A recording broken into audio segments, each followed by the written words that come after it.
सरकार ने अकेले दिल्ली दिल्ली में बना दी।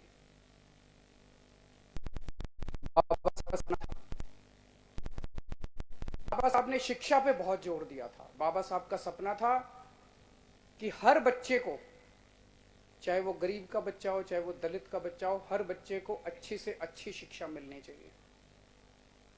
दुर्भाग्यवश आज 75 साल हो गए आजादी के, 75 साल के बाद भी बाबा साहब का ये सपना पूरा नहीं हुआ। आज गरीबों के बच्चों को, बाकी देश के हिस्सों में गरीबों के बच्चों को अच्छी शिक्षा नहीं मिलती। वो सरकारी स्कूलों में जाते हैं, सरकारी स्कूलों का बुरा हाल है जैसे पहले दिल्ली में होता था।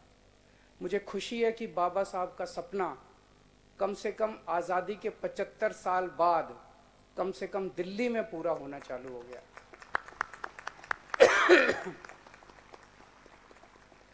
भगत सिंह ने कहा था कि केवल अंग्रेजों को देश से बाहर भगाने से आजादी नहीं मिलेगी।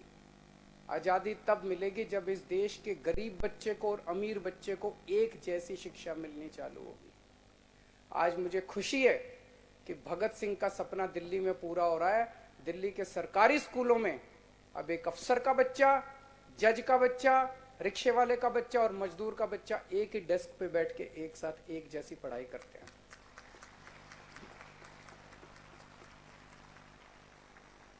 तो ये दिल्ली में जो पिछले 7 साल से हो रहा है, इतने शानदार सरकारी स्कूल हो गए, इतने शानदार गरीबों को अच्छी पढ़ाई मिल रही है, मन में ये आता है यार ये 75 साल में क्यों नहीं हुआ। इसका मतलब हो तो सकता था, जब हमने 7 साल में कर दिया तो 75 साल में भी हो सकता था। क्यों नहीं हुआ 75 साल में? सोच के देखो, अगर आज 75 साल पहले देश के अंदर इतनी अच्छी शिक्षा का व्यवस्था हो जाती, अगर हमारे गरीबों के बच्चों को भी इतनी अच्छी शिक्षा 75 साल पहले से मिलने चालू हो जाती, आज देश कहां का कहां पहुंच जाता। गरीबी दूर हो जाती, अनपढ़ नहीं रहते लोग, कहां का कहां पहुंच जाता देश। टाइम 75 साल अपने खराब हो गए। इसीलिए आज मैं एक बड़ा ऐलान करने जा रहा हूं।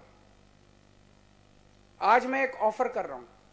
अपने पास समय नहीं है, देश ऑलरेडी 75 साल खो चुका है। हमें राजनीति नहीं करनी, हमारे लिए देश इंपॉर्टेंट है। अगर देश की कोई भी सरकार, चाहे वो बीजेपी की हो, चाहे कांग्रेस की हो, चाहे किसी भी पार्टी की हो, कोई भी सरकार अपने अपने राज्य के अंदर दिल्ली जैसी अच्छी शिक्षा व्यवस्था करना चाहती है, तो हम मनीष सिसोदिया जी को थोड़े दिन के लिए उनको लोन पे दे देंगे।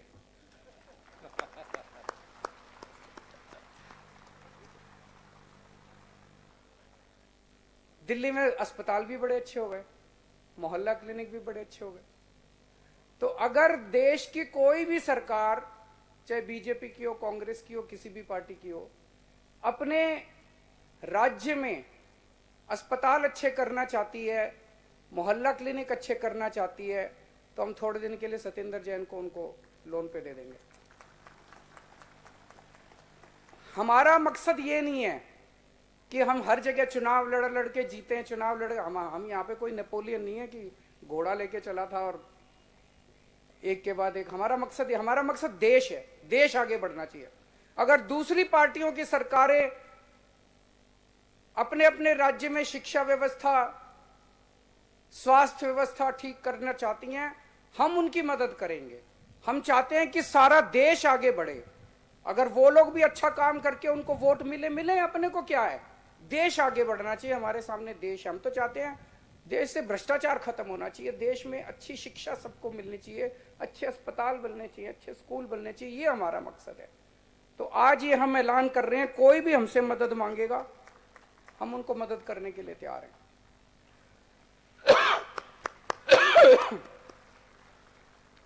पिछले कुछ दिन से मैं देख रहा हूं,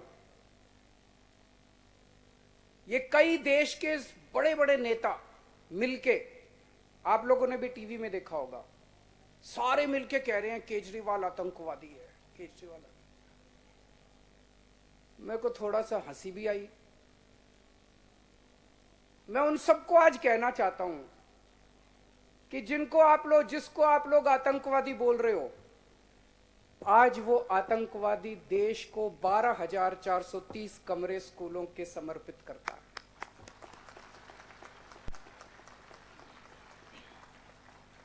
आज वो आतंकवादी ऐसे स्कूल बना रहा है जिसमें एक ही डेस्क पे बैठ के गरीबों के और अमीरों के बच्चे पढ़ रहे हैं। आज वो आतंकवादी भगत सिंह और बाबा साहब अंबेडकर के सपने पूरे कर रहा है।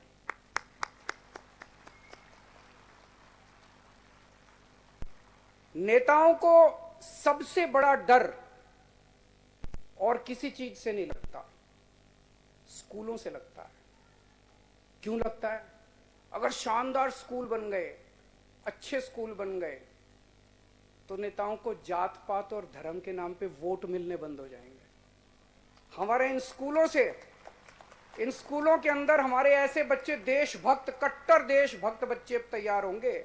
ये हम स्कूल नहीं बना रहे, ये हम देशभक्त बनाने की फैक्ट्रियां बना रहे हैं। यहां से देशभक्त बन के निकलेंगे।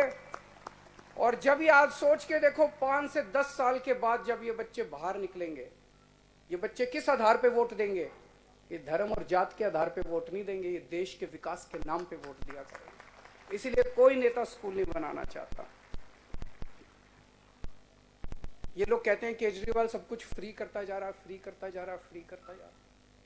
मैं पूछना चाहता हूं कि अगर मैं दिल्ली में सरकारी स्कूल शानदार बना रहा हूं, जहां पे गरीबों को शानदार शिक्षा मिल रही है, गरीबों के बच्चों को, और अगर मैं उनको फ्री में शिक्षा दे रहा हूं, इससे बड़ा देशभक्ति का राष्ट्र निर्माण का काम क्या हो सकता है? बच्चों को तो फ्री शिक्षा मिलनी चाहिए।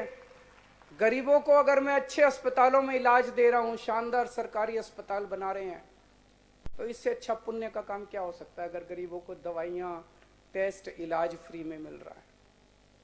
भगत सिंह ने एक नारा दिया था, इनकलाब जिंदाबाद। आज मैं एक नारा दे रहा हूं, इनकलाब जिंदाबाद, शिक्षा क्रांति जिंदाबाद। बहुत बहुत शुक्रिया। बहुत बहुत धन्यवाद सर। जोरदार तालियों से अभिनंदन करें उन भावनाओं का जो सर ने व्यक्त की हैं। और कहीं ना कहीं किसी ने कहा है कि मुश्किल नहीं है कुछ दुनिया में, तू जरा हिम्मत तो कर। मुश्किल नहीं है कुछ दुनिया में, तू जरा हिम्मत तो कर। और ख्वाब बदलेंगे हकीकत में, ख्वाब बदलेंगे हकीकत में, तू जरा कोशिश तो कर। तो ये कोशिश है। एक बार जोरदार तालियों से आप अभिनंदन करें इस कोशिश के लिए सर का। और अब मेरा अनुरोध आदरणीय शिक्षा निदेशक महोदय से वो आए और यहां वोट ऑफ थैंक्स अपना प्रपोज करें। एक बार जोरदार तालियों से आप अभिनंदन करें। माननीय मुख्यमंत्री महोदय, माननीय उप मुख्यमंत्री महोदय, माननीय लोक निर्माण विभाग मंत्री महोदय, अलग अलग विद्यालयों से कार्यक्रम में भाग ले रहे हमारे माननीय विधायकगण, आदरणीय प्रधान शिक्षा सचिव, लोक निर्माण विभाग के वरिष्ठ अधिकारी, टेलीविजन पर इस भव्य कार्यक्रम का अवलोकन कर रहे हमारे प्रधानाचार्य, अध्यापक, विद्यार्थी और अभिभावक मित्र।